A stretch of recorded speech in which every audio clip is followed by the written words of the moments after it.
顶礼本师释迦牟尼，顶礼文殊智慧勇士，顶礼传承档案上师，无上甚深微妙法，百千万劫难遭遇。我今见闻得所则，愿解如来真实义，为度化一切众生，请大家发无上殊胜的菩提心。下面，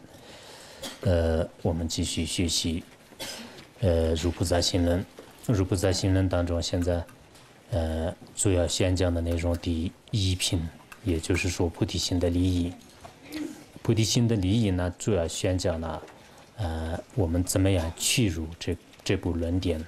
那么去入的时候呢，有去入者菩提伽罗和去入者依乐，还有去入的方法，就是分3个方面来进行讲的。那么第一个问题，也就是说去入者菩提伽罗，昨天我们，就是依靠这个身意和心意吧，就是依靠2种，去入的方法已经讲完了。那么今天开始，讲这个去者，也就是去入者的依乐，就是从发心方面讲的，就怎么样发心。那么这个，分2个方面，发心的功德和输出的方法。就这一品当中主要讲这个发心的功德和发心的功德，然后下一品里面呢就是讲这个输出的方法，就这么大的功德的菩提心是到底我们在自相续当中是怎么样输出，就讲这个问题。首先发心的功德呢，讲3个方面来讲，真实的功德和具足这样的功德的合理性，还有赞叹具有发心功德的菩提伽罗，分这个3个方面。首先第一个也是有个分2个方面，共同功德和就特殊的功德。首先共同的功德也分5个方面来进行宣说就5个方面来进行宣说。其中第一个断除罪业，就这个菩提心呢，断除罪业最好的一种忏悔方法。那么怎么样菩提心是这个忏悔方法呢？下面就是颂词当中是这样讲的：一是善心很微弱，罪恶逆大吉难当，摄持圆满菩提心，何有欲善能成彼？这个颂词当中呢，都讲了。我们这个凡夫人造善业是非常微弱的，造恶业呢就是极为强大的。那么这样的恶业依靠菩提心以外，在这个世界上，或者是在我们所修学的范围当中，以什么方法来，以什么样的善根来才能去除呢？根本没有办法。意思就是说呢，我们昨天前面也讲了，就是凡夫人呢。现在造的这种善业就是时间也是相当短暂的，就昨天我们前面讲的一样的，就像黑暗的夜晚里面的突然这个一刹那的闪电一样。我们凡夫人呢，大多数都是不信仰这个佛教。即使说你这个信仰佛教的话，那这个把佛教呢就是当作是什么这个内外的，就是也并不是主要的这个功课来抓。就主要的你的这种时间呢，你要搞生意呢，你搞这个你工作家庭等等，就这些呢，认为是我人生当中的最重点、最主要的目标来抓，而并没有把这个学佛呢看成是最重要的事情来抓。这一点是，就是世间的大多数的在家人呢，恐怕是这样的。我们可以知道，是一个城市里面有多少个人口，就是现在也是人口越来越增长的这种时代。然后一个这个城市里面的有几千万人当中，是真正能学佛的有多少人？让学佛的人当中也是这个如理如实修行的有多少人？如理如实修行的人也是他每天的24小时真正运用到修行方面的，心不散乱的，心清净的，行为也是相当如法的。这样的能做到的人大概有多少？这个我们可以就是观察。这样一来，我们凡夫人呢，确实是造这个善业的时候呢，相当的这个微弱比如说我们修什么这个仅仅是听如菩萨行论的话呢，那么听的人不一定很多。即使说你听的话呢，你每天所讲的内容啊，虽然我讲是很低劣，但是呢，我想所讲的有些内容应该说是以前的印度高僧大德和藏地高僧大德以及这个传承上师们的教言，基本上没有离开的。那么这样的这种教言呢，真正能听说的人也多少？按道理来说呢，我们这个讲什么样的法，就是下面都必须这个做一些记录啊，就是做一些记录啊。我们听什么法呢？就是凡夫人的这种记忆是有限的，然后光是你放在那个录音带上面啊，或者是一些其他的这个仪器上面的话，自己的相续不一定有很大的利益。所以每天所讲的内容，你记在你的脑袋里面。如果你实在是记不住的话，那每天所讲的内容当中，就是你拿出一个笔记本，然后每天的这个道理呢，应该记下来，就是才算是比较如法的行为来听的。可是我最近了解呢，大多数的人呢，这个并不是这样听的，就是听的话呢，就是随随便便就是把今天的这个课完成了就可以了，就是听一遍就可以了。到底里面讲的什么呢？就是几乎都很多人都不知道啊，就是非常就是稀奇，就真正的问世呢，并不是这样的。我们在座的人也是，我们讲完了以后，下面法师辅导，下面法师辅导以后呢，就是在下面有辅导员这个辅导，辅导员辅导完了以后的话呢，第二天就是进行考试，就是有这么多的这种方便方法来，才能在自相续当中真正把这个菩提心的道理就是升得起来。一般有一种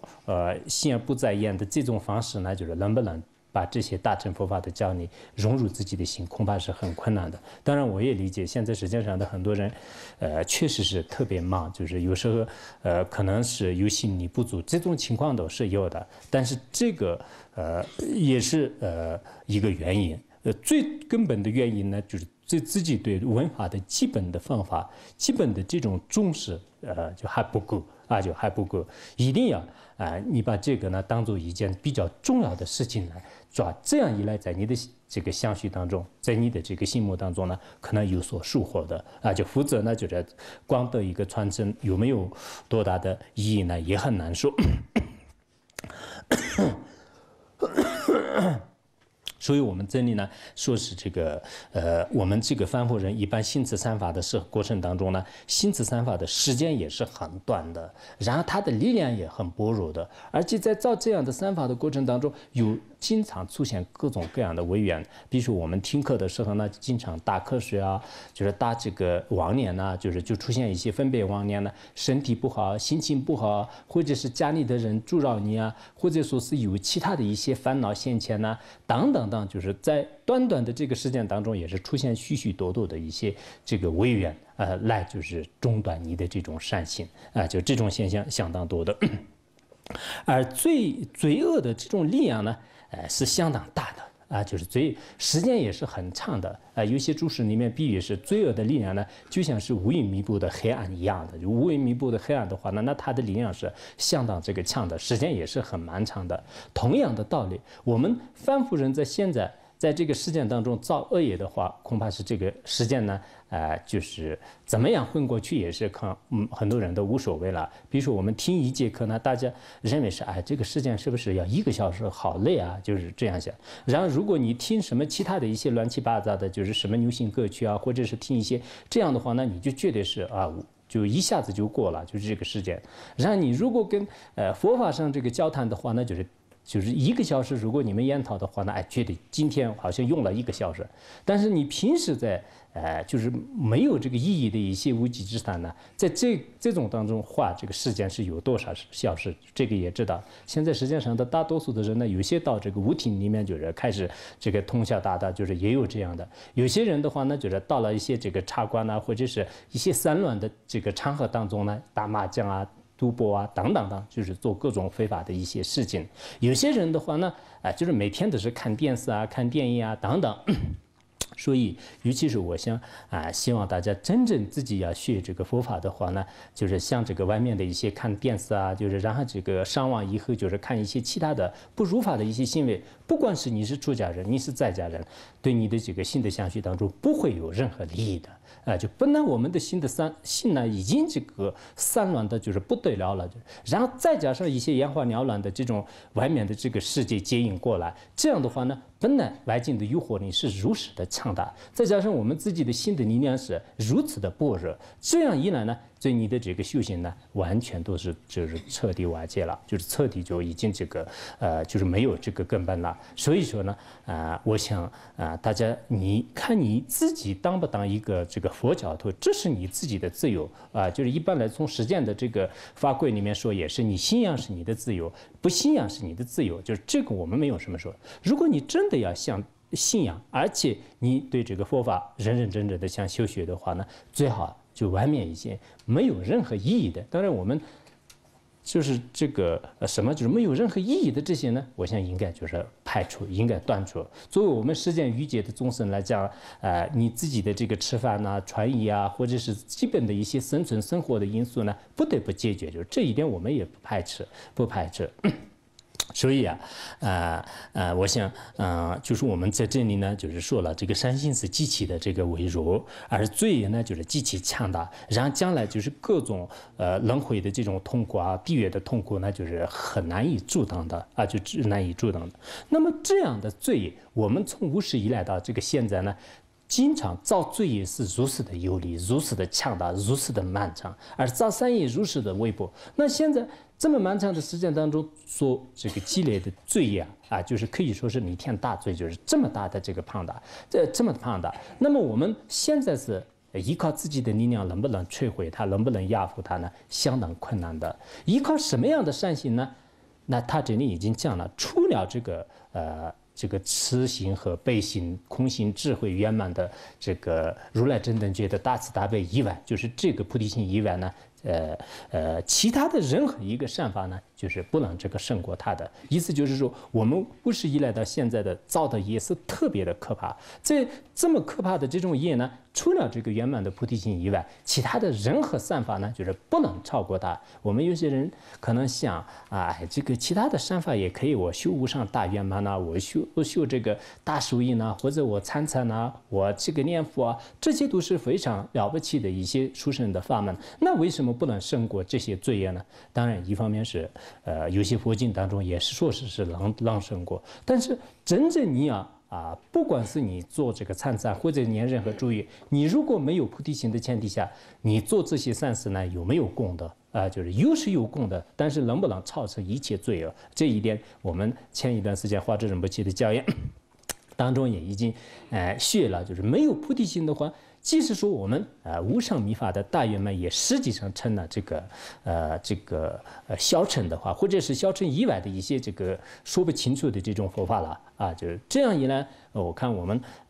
这个无上密法大圆满当这些境界也不是真正的这个大乘佛法的话，那就其他的法能不能胜过它？所以呢以前上师如意宝也说过，我们这个大家呢也应该有这样的一个心愿，就是一心一意。就是要这个修持菩提心，应该想我这个众生当中唯一的修持菩提心是我的最主要的一件事情。当然，我们修其他的密法也好，念珠也好，这些都是可以的。但是最根本的、最基础的，我们的这个菩提心没有的话呢，我们无始以来所造作的这些罪业呢，现在很难以这个迁除的。有些人像我金刚萨埵念诵的话呢，也应该可以；我安住于空性当中也可以。但是你的前面的前提你以什么样的发心来念金刚萨埵心咒？你什么样的发心来这个修你的空心呢？如果你前面所谓的菩提心不具足的话呢，那你这个观空心呢，就是变成了世间的因，什么样的？然后你这个念金刚萨埵心咒也是能不能迁除无始以来的众生的和自己所造的业呢，就相当困难的。所以说。我们这里呢，这个诵词当中，大家一定要认认真真的去这个了解，就是我们在这个过去也好，或者是未来也好，现在也好，所造的罪业呢，每一个人可能今生当中所造的罪业也是相当多的，未来也会造的。那么未来如果要造的话，我们要就是断除这种相续，断除它的相续的话，那你一定要什么？就是修这个菩提心，如果没有菩提心的话，其他的这种善根呢，不能摧毁这种恶业的相续就这个道理。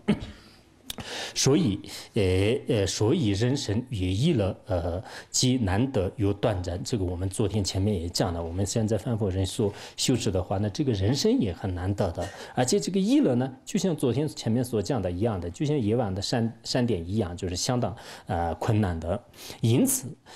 善法的对峙也就显得非常的可怜，非常的薄弱。换句话说，这种善法的就这种对峙善行，时时刻刻都是力量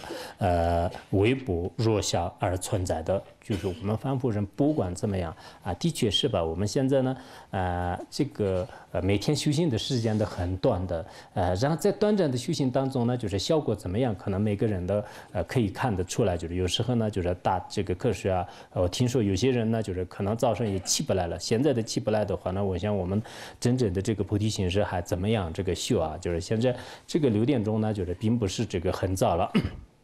在这个时候，那这样的话，我们凡夫人是真是，别说是这个一天24小时啊，或者是很长的时间里面修持，那短暂的半个小时也是有些人呢，就是还用不上。如果用了，也就是有些时候呢，就是大妄想啊，或者中间就是断了的这种现象也是有的。所以，我们凡夫人是多么的这个可怜，就是应该可以这样想。而相反过来，如果我们造恶业，就是一切不善业的因缘聚合起来呢，非常容易的。比如说我对别人就是生嗔恨心，那么生嗔恨心的对境也好，我的意乐也好，当时的这个心态也好，全部都已经这个圆满具足，而且这个具足的时间也是很快的，一下子就所有的这种分支全部都圆满这个具足。可是我们心持一个善法，所有的功德，所有的这个分支能不能具足呢？这也是相当困难的。最后呢，就是实质罪恶的力量更为强大，势不可当，难以想象，而且劫量不断而产生的。一天当中呢，我们相续当中产生了一些分别念呢，分别念的话呢，就是多得不得了。产生的这种真正的善良啊，就是菩提心呐，或者是这个怎么说啊，就是心性啊、大悲心啊，这些是如实的这个断暂啊，就如实的断暂。包括我们晚上做梦的时候，也是1个月当中可能梦自己的根本上师，梦上师面前那个听佛法，这样是可能1个月当中一次，1年当中一次。然后你平时的一些乱七八糟的这个混乱的梦呢，就是在这个每天晚上的时候有多的不可计数，就是恐怕很多人是这样的。偶尔就是在100天当中只有一次梦了这个一些善法、心持善法的时候，自己也高兴的不得了。平时呢，我们每天都是在贪嗔痴当中，就是已经昏迷不醒的时候呢，就是自己已经好像那个就习惯了，就是觉得是这是正常现象。我昨天就是梦的也是坏梦，前天也是坏梦，就是大家都是觉得是这是，所以我们很多这个凡夫人的这种，不管是白天的操作也好，就是晚上的这种梦境也好，全部都是一种这个迷乱当中就迷乱当中。由此可见，现在我们必须要具备能摧毁罪业的这种善法，而这样的弥天大罪呢，除了这个圆满自悲自信的菩提心以外，有什么其他的善法能牵出到那儿呢？根本是无法牵出的，只有唯一的一个就是菩提心。所以以前上师如意宝讲的时候也说了，我们这个一讲到菩提心的功德的时候，大家应该明白，不管是你磕头也好，念咒也好，或者做这个顶礼，就是顶礼等等其他的任何善事呢，的确是比不上这个心里的这种发菩提心就发菩提心。如果你没有这个菩提心的话呢，你这个数目就是念了多少亿、多少亿、多少万也实际上是就是功德并不是很大的。然后你修加行呢参参呢，就是做怎么样的这个功德呢，实际上也是不是很大的。就是也许这些功德呢，就是全部都成了世间的人天福报之因。有这个差别，因此在这个世界上呢，菩提心应该是功德是最大的，而且它呢就是忏悔这个罪业当中呢，力量是最强大的。所以我们一定要发起菩提心。华严经当中也是这样讲的，他说这个毛眼见结能真实注舌，那么这个野猫的这个眼睛呢，就是大家都就看了以后就是特别，尤其是就是老鼠看了以后呢，就是特别的害怕，就是马上就震慑或者是降服一切这个老鼠。民妻无法看人，就是他们呢，就是无法看人，就是忍不了了，就是看了以后就特别害怕，就是马上跑，或者是马上就不能动，就是有这种状况。同样的道理，编织自行宝，名目也能制服一切业惑之所，令其无法看人。那么同样的道理，我们真理说是编织之心是发无上菩提心的，就是菩提心的这种这个毛眼，就是菩提心的这种毛眼呢，一出现的时候呢，实际上我们相续当中的所有的贪嗔痴的这个烦恼啊，以前的这个各种什么不好的这个业啊，就是全部相续在这个阿赖耶当中，就是沉溺在阿赖耶当中。但是这些呢，全部一并就是牵出的，就像这个毛眼面前呢，就是这个老鼠不敢戴一样的，所有的这个罪业呢，就是在这样的菩提心面前呢，就是不会就是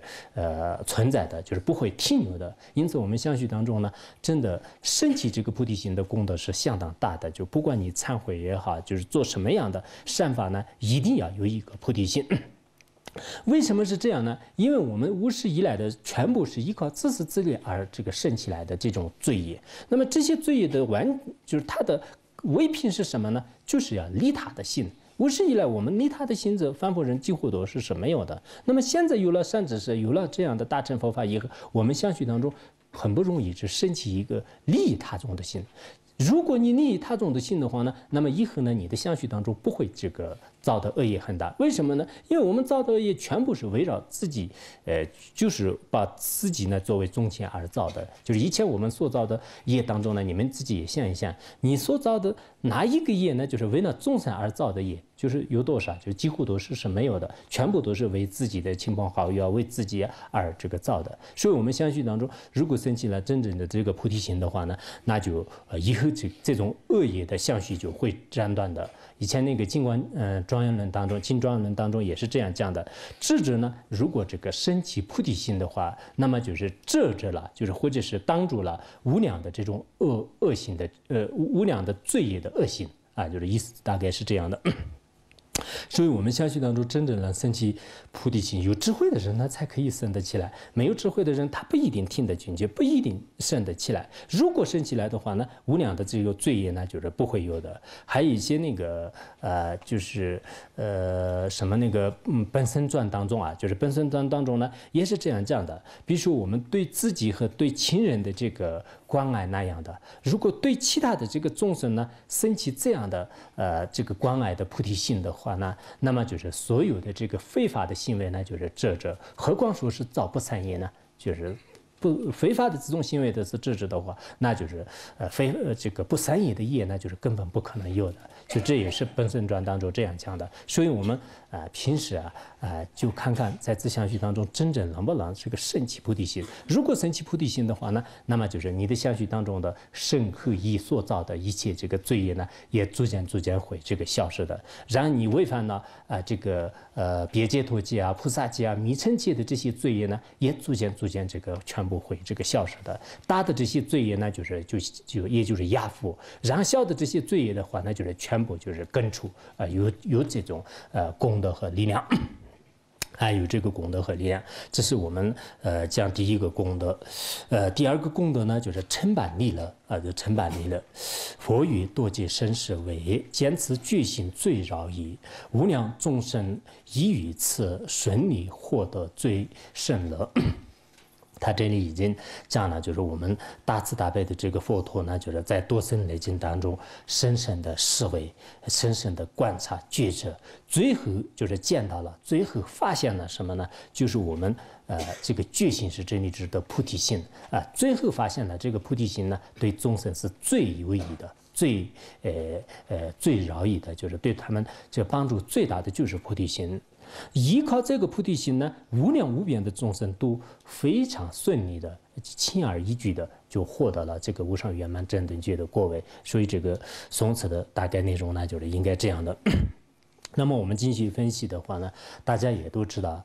这个佛陀呢，实际上是对众生是最慈悲的就是佛陀呢，不管是在因地的时候也好，果位的时候也好，他唯一的这个心里面有一种想法是什么呢？就是利了众生，利益众生。这是我们去年学习佛传当中呢，完全的可以看得出来。不管是佛陀在哪一个公案当中，就是不是他的身体也好，或者是做什么样的事情，他唯一的这个想法是什么呢？就是让一切众生获得利益，就是这就是他的这个究竟的目标，就是究竟的愿望。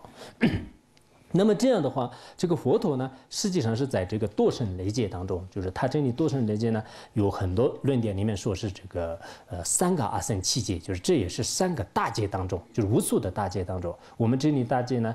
就是应该是按照俱舍论里面所讲的，就是80个中劫呢，就是算为一个这种大的这个劫，就是以这样来算的。那么这样的无数的这种大劫当中呢，一直向导众生。向导众生是什么呢？他想我对这个一切众生要帮助的话呢，最好的办法是什么呢？一直这样想着，一直这样想了以后呢，就是最后呢，就是发现的什么呢？就是这个菩提心。唯一的菩提心呢，就是才对众生是有相当大的这个利益和帮助就相当大的利益和帮助。除了菩提心以外呢，其他的任何这个行持善法呢，就是并不是，就也可以说是根本比不上他的这个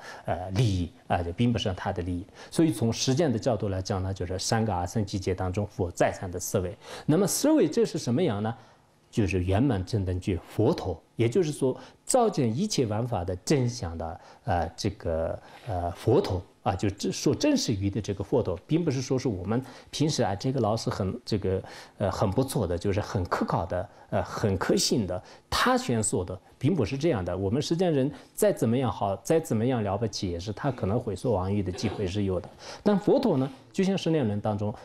所讲的一样，就是完全是量师傅。这样的这个量师傅呢，在多生累劫当中，并不是一天两天，或者是一辈子两辈子，不是这样的这个专业。我们现在实践的有些。这个有些科学家就是他就用了这个大概几十年的这种时间，然后就是绞尽脑汁的就研究一个学说，最后呢他就发明出来的话呢他就用了这个多少年才这个发明出了这个什么这个产品或者是一个学说有这种说法。实际上佛陀呢并不是说是这个100年、200年、1000年、2000年，不是这样的。在多生累劫当中呢，他一直考虑就是对我们所有的众生呢，真正让帮助的有什么样的这个方法来才能帮助呢？就是最后就是他知道是这个唯一的菩提心的妙药，因为我们众生呢，就是在这个轮回当中受持的这种病就是特别的可怜就特别可怜。那么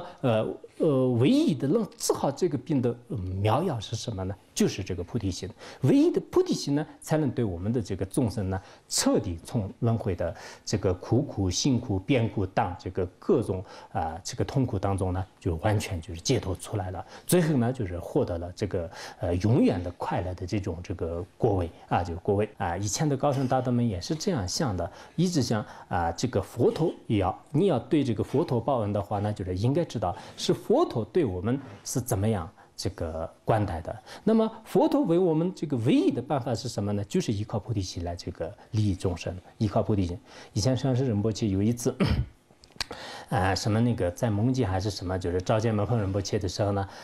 他老人家也是说了，我唯一的给你报恩的方法呢，就是我以后发愿就是利益众生。所以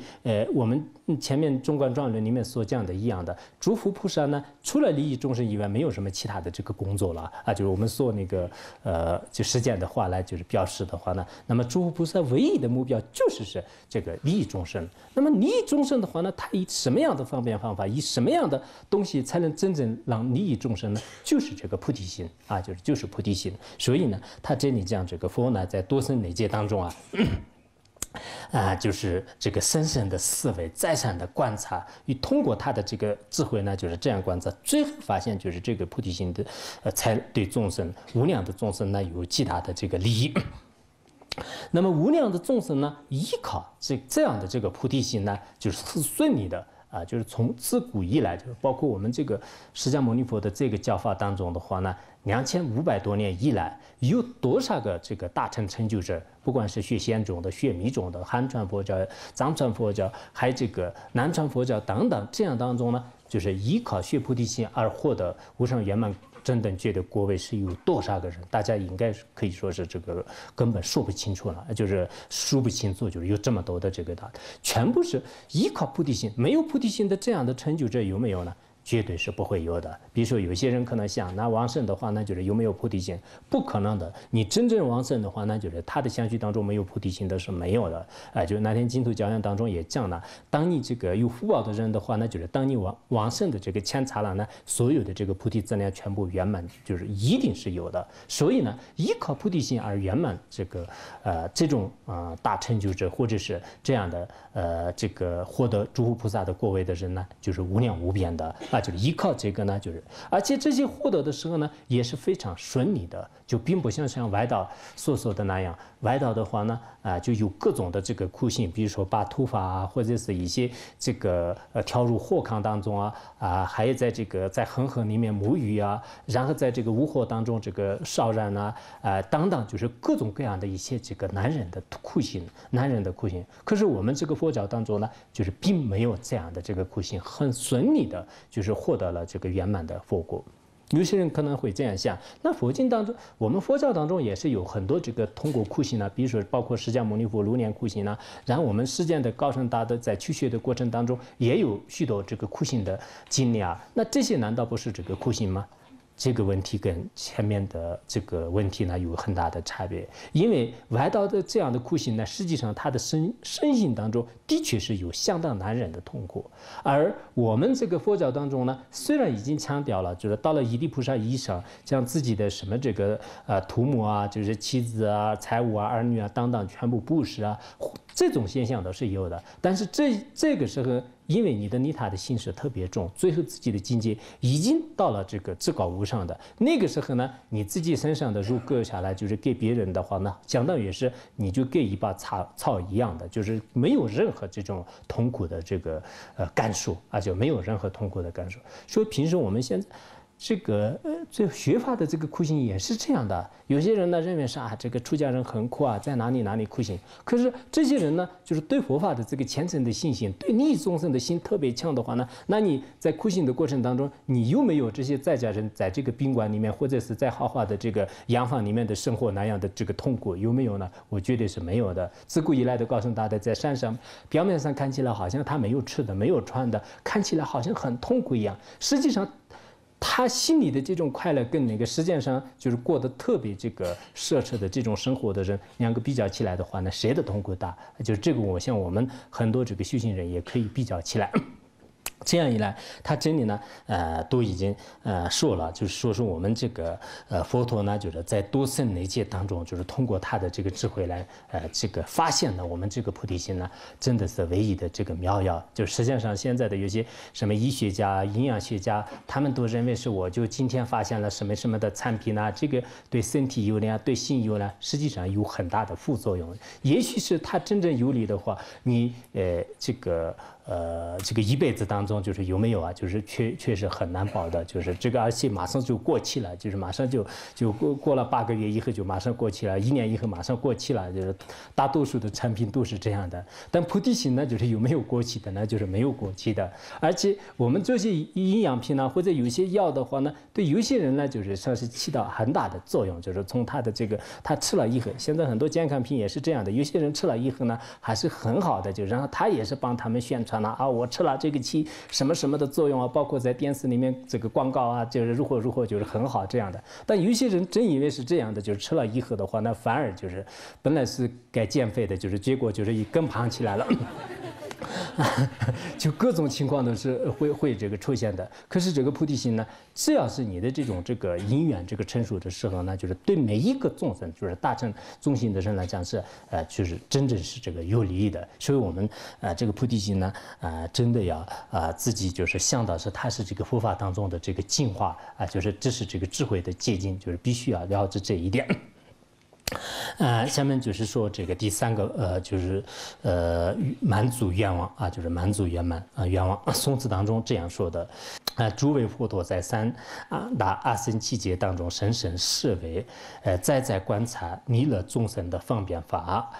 结果发现这颗菩提心是对众生是最有利的，因为依靠这一颗菩提心，无量的众生能轻而易举而得无上菩提的殊胜果位。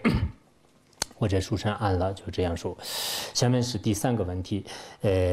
余灭三有百般苦，基础有情终不安，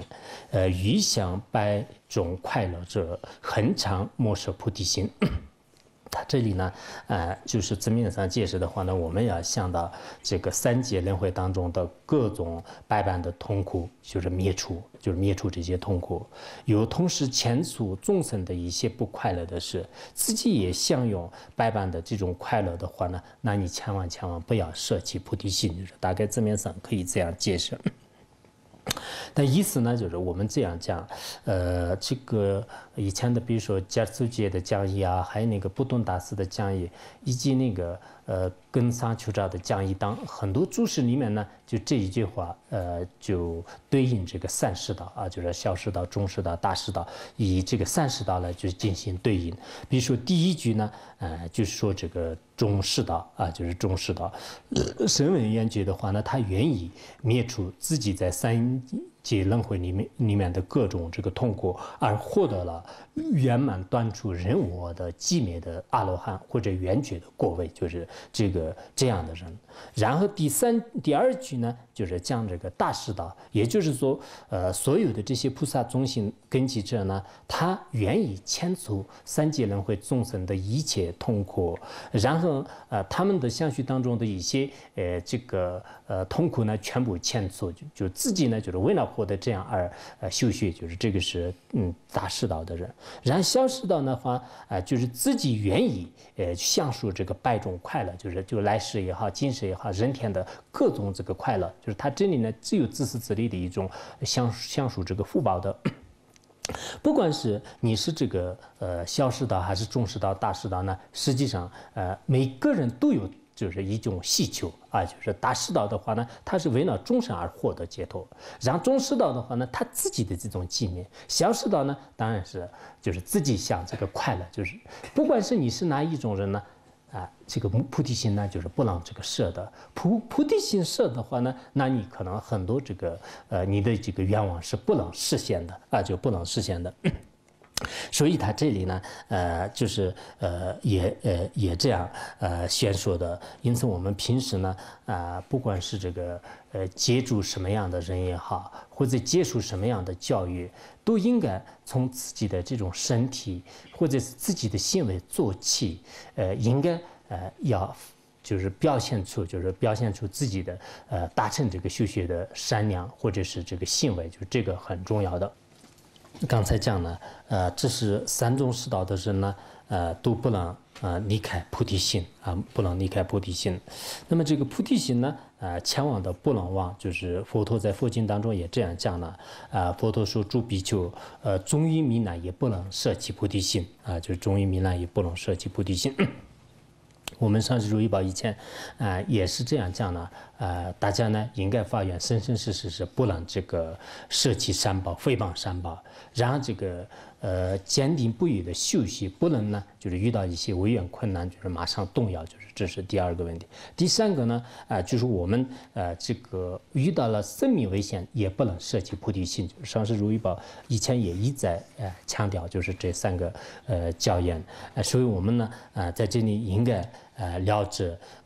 在这个世界上是不管是你求自己的安乐，求别人的安乐，或者说是去究竟的解脱，这个菩提心呢不能这个舍弃的。为什么是这样呢？因为我们知道，如果这个没有菩提心的话呢，不说这个佛果，不说阿罗汉的果位，现在我们实践当中也是真正的这个获得快乐，这个是相当这个困难的。为什么呢？如果你的自利的心特别强，那你寄生当中也是给人和人的可能就是合不拢啊，然后呢，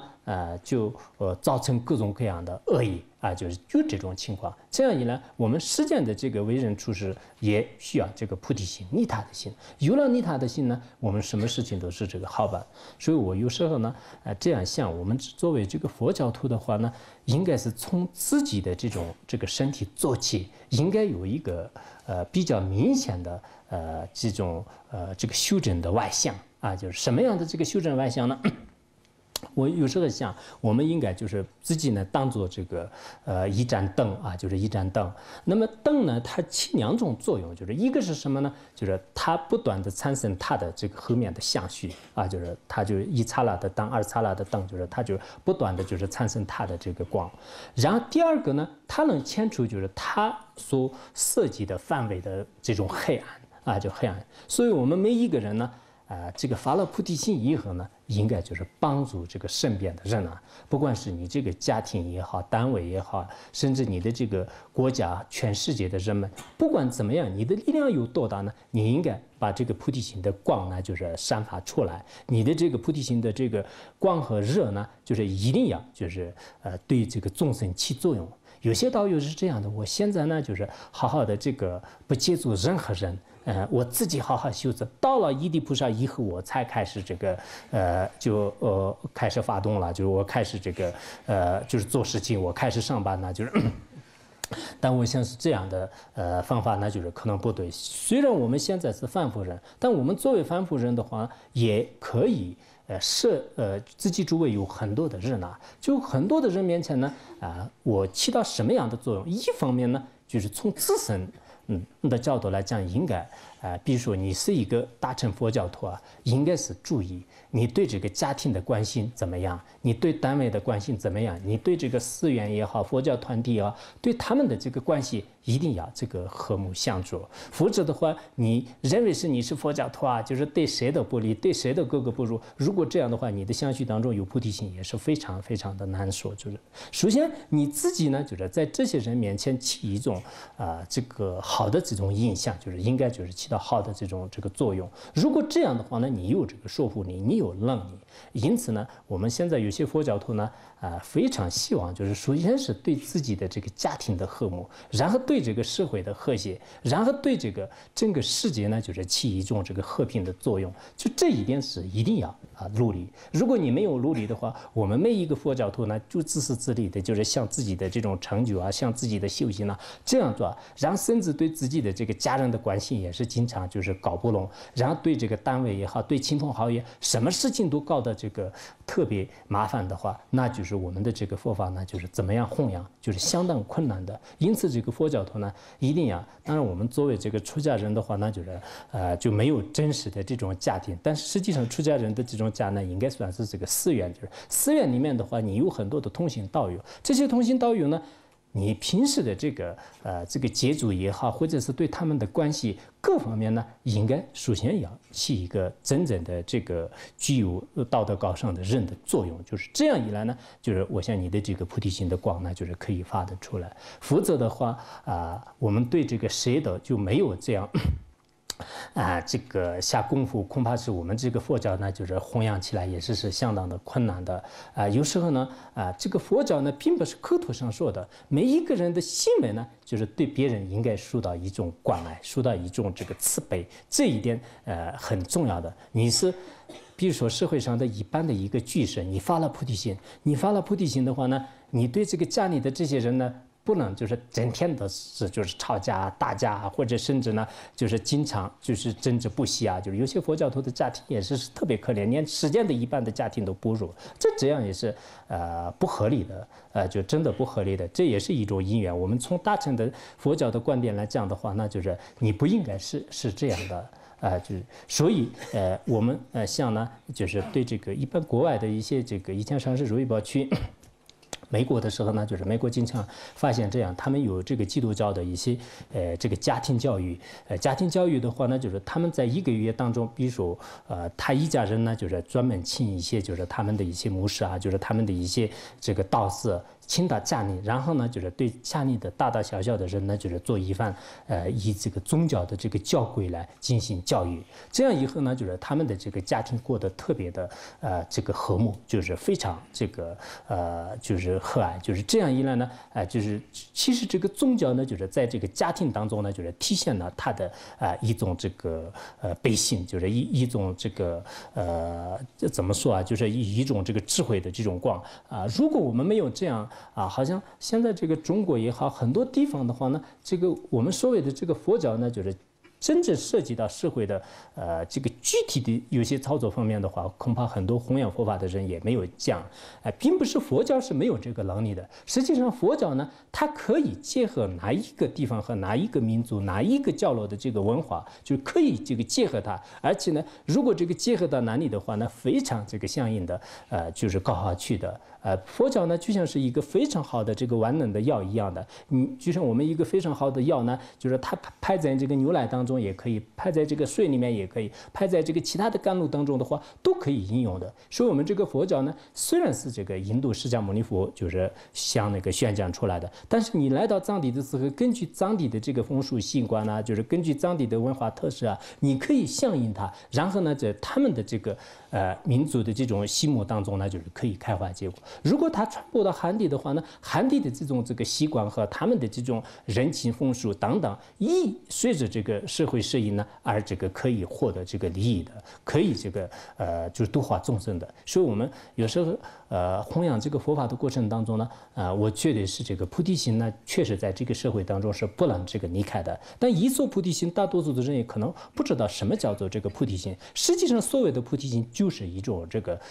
关爱，就是一种这个爱心。那么这样的爱心呢，如果在这个处处都可以这个出现，不管是在这个家庭当中也好，我刚才讲的部门当中、寺院当中、人和团体当中，乃至我们的整个世界，如果我们在这个说大一点的话，那这个所有的无量的这个世界当中出现这个爱的这种光啊，就这样的话，那么这个众生呢，觉得都得到这个温暖。所以有时候呢，我们弘扬佛法的这个人呢，应该在这个不同的这个世界当中，不同的这个众生面前呢，应该要就是拿出它的这个特色。如果你没有这样的话呢，我们这个学佛的人呢，就是我们自己发菩提心，发菩提心，发菩提心，然后跟这个社会人和人这个接触呢，就是你没有用上是不行的。如果我真的相续当中有了菩提心的话呢，我哪怕是那个去这个商店的时候买东西也好，或者是我在这个上公共车也好，做什么样的这个行为当中呢，我旁边有很多的这个人和非人啊，就是包括这个你外面的草地上呢，就是有很多的这种可怜的众生呢，所以我们的这个菩提心呢，应该在很多的这个场合当中是可以运用起来啊，就看我们运不运用呢，就个人的这个修行。所谓的这个修行呢，并不是你一直眼睛闭着就是做很长时间才说修行很好的，不是这样的。佛法的道理真的运用在这个实际行动当中，付诸于实践，那么这个就是叫做是修行人，那就真正的这个名副其实的修行人呢，我想是佛法的这个所讲的这些道理，在自己的这个一言一行当中，以自己的所作所为当中，以这个精神来摄责，这就是佛法的这个伟大。那么我们刚才也讲呢，就是这个不管是世界上是有这么多的想自己获得快乐的，自己获得这个有些人想获得这个发财，有些人想获得成就，有些人获得升官等等，但是不管怎么样呢，我们只有利他的心呢，就是才能这个圆满。这一点实际上也是可以看得出来了。想要摧毁自己在三有当中的千万痛苦，要想遣除其他一切有情的所有不幸，要想使自他普生普享千百快乐的人，很是也不要离开这个菩提心啊，就是不能那个离开心菩提心，因为依靠它必能实现这些目标。必定能实现这些目标，这是我们讲的是第三个问题。那么第四个问题呢，学习菩提心，或者是我们相续当中升起菩提心以后，我们的名字，我们的这个实际的意义，全部都已经这个提升了，就全部都已经变成了非常好的一种景象。那他这里这样讲，生死欲邪，苦有情。倘若生起菩提心，即可得名诸佛者，世间人天因逆境。他这里呢，就是从字面上解释的话呢，那么我们生死轮回的监狱里面，一直束缚在生死轮回里面的监狱的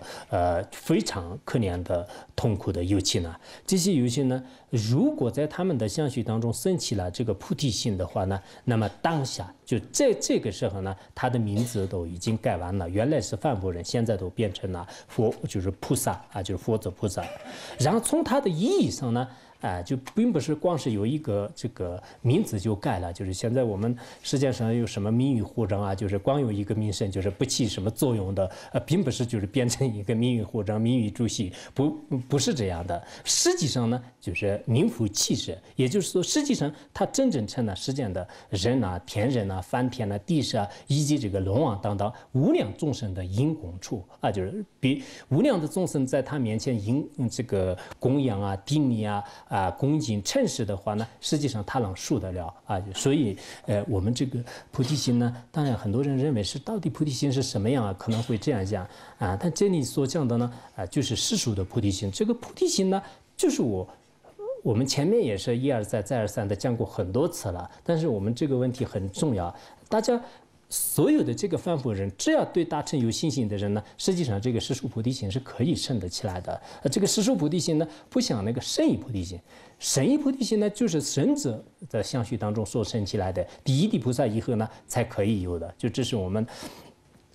入中论里面所讲的那样的，神意菩提心的这个佛子呢，就是第一地菩萨以上可以得名的。而这里呢，就是讲的这个世俗菩提心。有些论师呢认为是这里有讲的是什么行为上面的这个菩提心。那么这个菩提心呢，我们在座的人也是可以这个生得起来。那么我们的相续当中生得起来这种菩提心的话呢，我们凡夫人也可以叫做菩萨。那么有些人想，我既是凡夫人又是菩萨，会不会相违呢？不相违的，因为我们这个现在所谓的凡夫呢，在自相续当中业和烦恼都已经具足。那么这里的菩萨呢，因为呢他的心已经有了，所以从行为上呢，就是可以叫做这个菩萨。那这样的菩萨可不可以别人的这个供养啊，别人的顶礼啊，别人对你的这个恭敬称是全部可不可以接受呢？完全的可以接受。接受的话，实际上不会有这个罪过的。如果我们凡夫人呢，就是受别人的这个供养啊，或者是受别人的这个恭敬顶礼的话，那就是我就受不了了，就是我就有了这个四种罪啊，就是或者是别解脱戒里面的一些这个罪业啊，都经常会出现的。可是真正相续当中升起了菩提心的话呢，那不会有这样的。那么这里的绅士为什么是比喻成监狱呢？大家也知道，在监狱里面的犯人呢，就是不管怎么样你只有在这个小小的屋子里面，只有钻来钻去，除此以外的话，那就是不要说是平凡的人，就是萨达姆关在监狱里面的话，那也是有这个就两边都有这个3米吧，就是两边都有3米，就是在这么一个就是园子里面，就是什么一个监狱当中，除了这个以外根本是没有的。那么我们这个轮回呢，相当于是一种监狱一样的，你上去呢到这个什么这个幽地，然后下去呢无间地狱，就是一直好像蜜蜂关在瓶子里面一样的，就是除了这个以外根本就是不能超越的，所以在这里比喻成监狱。我们这个生死轮回的这个关在监狱里面，束缚在监狱里面，一夜和烦恼的这个镣铐呢，就是已经困得紧紧的。这样的这种可怜的众生，既然说是你是这样真正的凡夫俗者，但是你的相续当中，倘若升起了这个菩提心，就是他这里插了就不是这个意思，他这里升起菩提心的当下，升起菩提心之后，就是这个意思。你的相续当中呢，就什么时候我从现在开始呢，为了度化一切众生，要舍弃我自己，我一定要利益众生，就是想起这样的一种心，就这个意思，并不是说是从此以后呢，你自私自利的心一擦来也不能生气啊，不是这个意思。凡夫人肯定会生气的，我已经发了愿的，但是我发了愿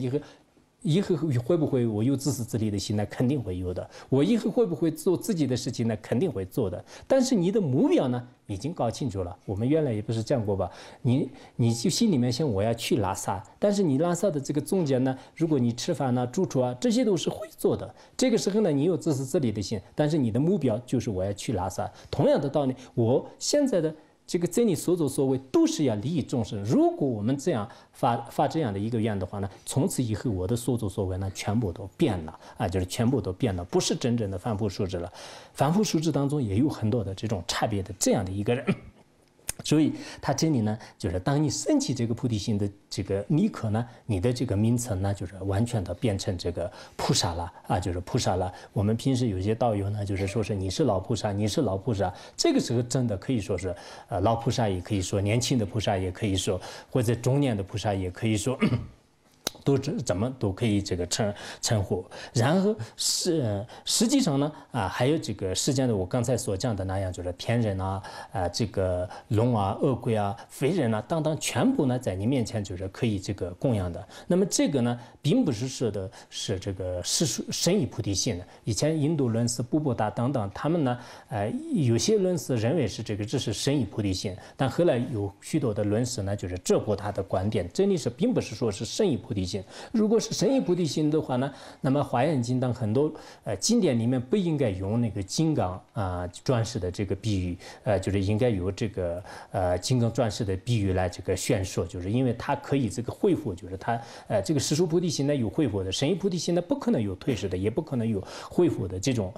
机会，就是所以说呢，它这里不应该用这个生意菩提心，而且这里是应该是世俗菩提心，是世俗菩提心的理由呢，在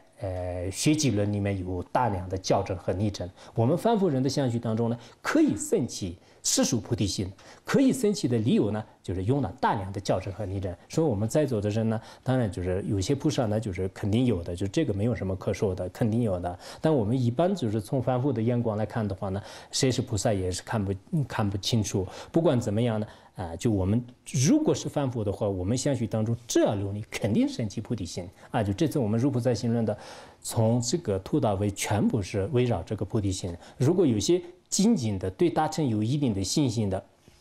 而且自己的这个佛性呢要这个塑性过来的，塑性有些这个什么佛性根本没有塑性过来，一直抓住这个世间法的，那这些人可能你不要说是这个入菩萨行论，就是再好的论点听到多少遍的话不一定，因为你对这个轮回，你对世间呢特别的执着，就是永远都是可能发不起来这个菩提心的这种人呢，我们也没办法这个救了。但是真正这个对大乘佛法就是升起一种信心啊，他的中心已经成熟了。就像我们现在这个春意盎然的时候呢，就好像那个你观开水，就是好多这个花呢，就是逐渐已经成熟了。就是像这样的有些人呢，就是如果你没有观开这个水，没有这个给你讲经说法的话呢，你的中心还不能这个。如果你有了这个因缘的时候，你的中心呢就是马上已经成熟了。这种人面前，我们宣讲这个入菩萨行论，我想应该就是升起这个世俗的菩提心。当你升起世俗菩提心以后的话，做什么样的这个善事呢，确实是好办了啊，就是这个目标已经搞清楚了，从此以后呢，就已经这个非常这个容易了。尤其是我们汉传佛教当中呢，的确我有时候呢，就是也不客气的说的话，就是真正的这个有系统的，就这样的呢。有没有？就是你们自己也可以看得出来，就是很多宗派当中呢，就是几乎是非常困难的。所以我们这次呢，应该是按照这个吉田菩萨的这种这个有系统的、有次第的这样来学习的话，相信很多人的相续当中还是会升起真正的菩提心。这个是对我们来讲是真正的这个如意宝了。就是跟如意宝没有这个任何差别。为什么这样呢？虽然他是凡夫人，但是为什么他相续当中可以这样这个菩提心呢？我们以前儒中人的什么知识当中也应用过，就是以前印度呢，就是很多人就是不会这个定力，就是他月亮就是作为天尊的很多人呢，就是他不会这个15的月亮面前定力，就是他在这个初一的月亮面前就是定力的。同样的道理，就是对这个佛菩萨呢，就是不一定要定力，应该就是最开始的时候升起菩提心的这个人呢，就是非常了不起，就是佛陀说是应该在他面前就是定力。所以我们这个相续当中是如果升起了这个菩提心的话呢，那么我们是信的菩萨，就是应该是就是对我们这个定力，就是别人对我定力的话呢，你不用说是依你啊，或者不要定力啊，不用这么说，你好好定力。我现在是菩萨了，你看我今天就是刚刚升起菩提心了，就是那这个菩提心是很新鲜的，你们定力功德很大的。可以这样说吧。佛陀在那个迦叶亲闻经和还有报之经当中也是这样讲的。比如说这个庄轮王的儿子呢，就是生下来了以后呢，虽然他还不能做这个国王的这个事业，但是呢，附近的各个这个一些小国的人也好，大臣也好，其他的这个民众呢，就是都像这个国王那样呢，就是对他定力。为什么对他定力呢？因为他已经这个生于国王的中间，而且呢，将就是出生在这个时间。他出生在这个时间的话呢，所有的这个国家的人们呢，就是向他顶礼也可以的。本来这个小孩呢，就是他肯定不能做国王的一切事情，现在还没有这个上王位。上王位呢，相当是第一地菩萨那样，就是第一地菩萨的是个真正你这个继承了王位。但是现在已经降生下来以后的话呢，就是这个婴儿呢，就是这个所有的国家的人们呢，就是对他也是可以这个恭敬。同样的道理，我们相续当中升起了菩提心的话，现在还不能直接的利益众生。你看我身体呢，就是变成什么这个无数的或者100个身体来利益100个众生呢，一刹那间100个众生，这些都是不能的。但是我已经就是真正能降生在国王的或者是如来的家族当中，所以呢，就我们对他定力也是非常合理的。这个道理呢，应该下面也有。所以他这里呢是这样讲的。那么这样的这个菩提心的话，不管是在什么样的众生的相续当中产生的话呢，都应该值得定力。以前佛陀在这个毗拉耶经当中呢，也是这样说的，就是说是应该定力，就是出生的这个菩提心的菩萨就是刚刚升起这个菩提心的菩萨，甚至这种菩提心呢，就是在旁生的相续当中升起呢，我们也值得定力。比如说我们如果真的有他心通的人呢，就是看见一头牦牛，就是他的相续当中有菩提心，或者是他是菩萨的化身的话呢，我们马上向那个牦牛呢，就是顶礼就是向牦牛顶礼，就是应该是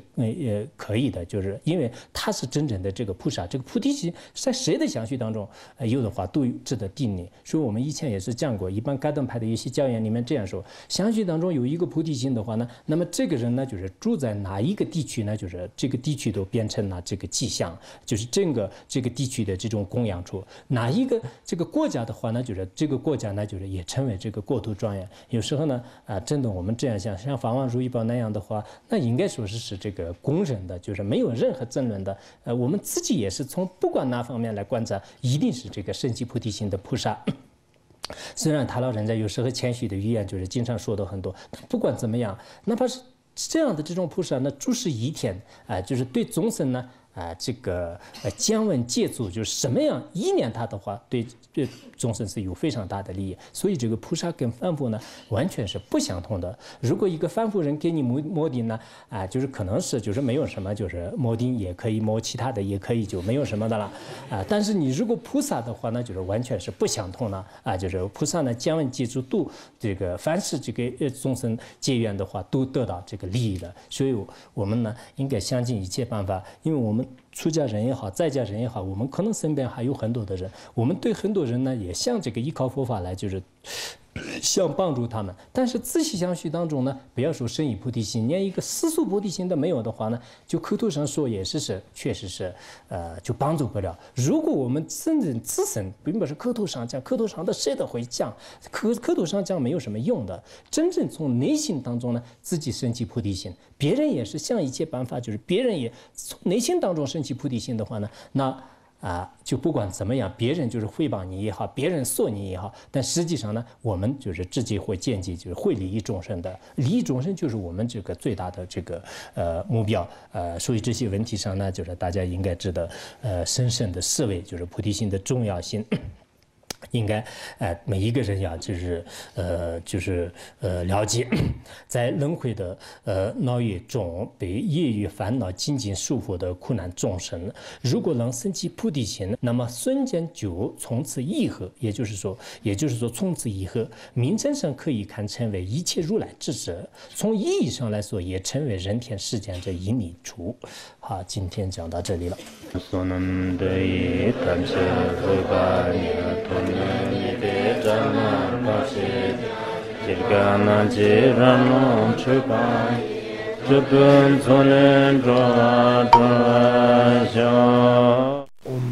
Ahom Banzarangara Padma Sadardo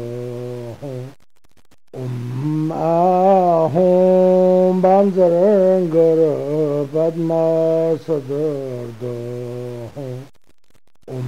Ahom Banzarangara Padma Sadardo